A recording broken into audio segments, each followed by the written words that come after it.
Jadi hamba Tuhan juga ya bagaimana kenalnya ya, perkumpulan sebelumnya, dan kita bisa petik satu pelajaran betapa pentingnya kita membutuhkan Tuhan.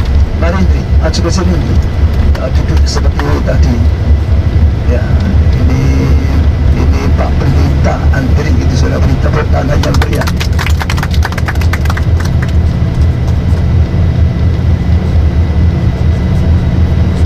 Shalom, sebelum saya duduk, izinkan saya juga memperkenalkan diri dulu, karena ada juga yang belum kenal saya.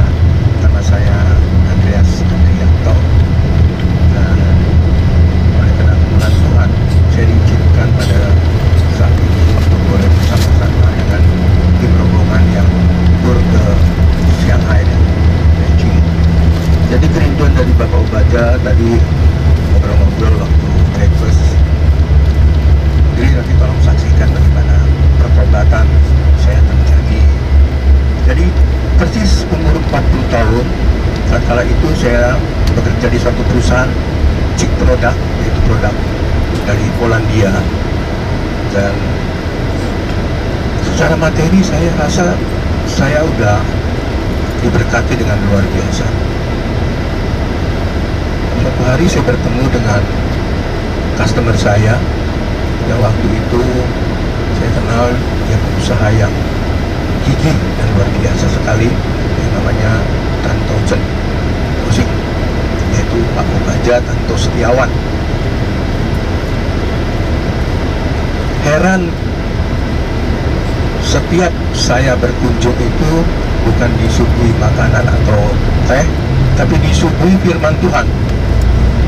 Saya sengaja jujur, saya setiap berkunjung ke pabrik dari Bapak Ubaja itu hampir jam 12, dan kebiasaan Pak Ubaja itu tunggu sedring, kita makan sama-sama sambil ngobrol. Jadi makan siang itu memang yang saya tunggu, jadi makan gratis. Waktu itu saya tinggal di Jakarta dan saya kos di sini, jadi kalau anak kos-kosan itu cari makan yang gratis kalau jam 12, kalau nggak di tempat Pak Ubaja, di tempat Sritek. Waktu itu Bapak Lutminto almarhum, masih begitu banyak kesempatan bisa ngobrol bareng, bisa makan bareng. Kalau nggak di tempat bapaknya Mbak Ibu Yunita, itu di Indateng. Jadi saya ngobrol itu ada beda waktu saya bertemu dengan Bapak Ubaja. Cerita-cerita tentang Yesus dan kedahsyatannya dari Yesus. Dan waktu itu saya belum jadi orang Kristen.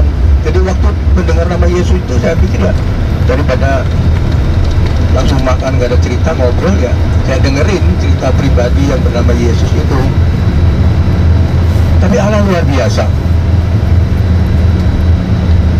Setelah saya mendengar nama Yesus, hati saya itu tergerak, seolah-olah hidup ini untuk apa doh Tuhan?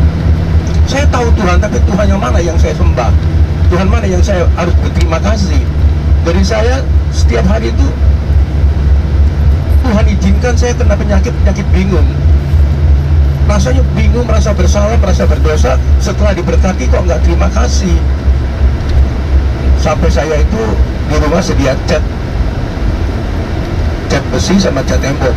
Jadi kalau nggak bisa tidur sama malam itu ngecat tembok rumah saya itu bersih banget gitu.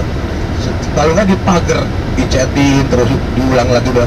Sampai Pak RT sama Hansip nanya, dia apa mau kerja toh? Besok ada apa hajatan? Aku malam-malam ngecat belum merampung, nanti kita kerahin rakyat suruh bantuin. Saya bilang enggak Pak, daripada saya nggak bisa tidur saya ngecat. Akhirnya pada suatu saat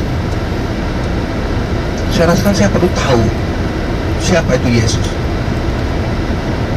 Saya lebih serius, bahkan Pak Ubaja sampai sekarang masih ada Pak Ubaja, dikasih hadiah Alkitab bahasa sehari-hari, jadi lebih gampang, lebih mudah untuk kita bisa membacanya dan mengertinya gitu. Saya baca luar biasa. Akhirnya saya lebih serius, pengen melangkah yang disebut gereja itu seperti apa. Saya mau kebaktian. Kalau biasanya orang Kristen itu kalau hari Natal itu wah rame-rame di gereja, saya pengen ikut Natalan sama sambil ngerti gitu ibadah itu seperti apa. Saya saya cari gereja yang paling dekat, yang paling keren itu Purbayan. Kalau Natal itu tanggal 25 Desember. Saya pikir pagi-pagi istri saya tanya, mau kemana pagi-pagi kok? Udah sibuk sekali. Pelan-pelan besok-besok saya bilang mau ke gereja. Sampai ke Purbayan saya duduk, karena namanya juga belum pernah ke gereja. Kalau takut-takut, saya duduk di pinggiran di pojok gitu. Loh, kok nggak lama yang datang kok anak-anak semua, orang tuanya bawa anak kecil dikucurkan masuk ke gereja, bawa anak kecil, akhirnya penuh kok anak kecil. Saya tanya nih kok anak-anak semua, yang dewasa sebelah mana ruangannya? Oh, kalau yang dewasa kemarin malam Natal tanggal 24. Waduh, saya malu, pelan-pelan minggir, saya pulang itu.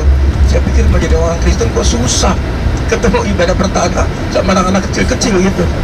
Saya pergi ke satu gereja lagi, saya nggak usah sebutkan gerejanya, karena nggak tahu, saya nggak pernah nanya sama Pak Baja kalau ke gereja mana gitu. Akhirnya saya ke satu gerejanya itu ya kebaktiannya cepat selesai, amin. Dan di situ ada rasakan suatu hal yang janggal ya buat saya, karena satu, saya belum dikenal, kedua juga saya lihat kok yang kaya-kaya pada kumpul, satu komunitas orang kaya itu pada ngobrol, saya dicuekin aja gitu. Wah, saya nggak cocok lagi cara kebaktian begini, saya pindah lagi. Akhirnya saya ikut Pak Baja, ikut persekutuan. Wah, ini saya bilang ini cocoknya seperti ini nih, tapi kok gerejanya nggak disebutin gereja mana. Bilang Pak Baja, kalau gitu kita buka persekutuan aja yuk. Buka persekutuan. Akhirnya saya buka persekutuan sama Pak Baja. Mula-mula ya satu keluarga sendiri, Pak Baja dengan Ibu Baja, keluarga-keluarganya ikut.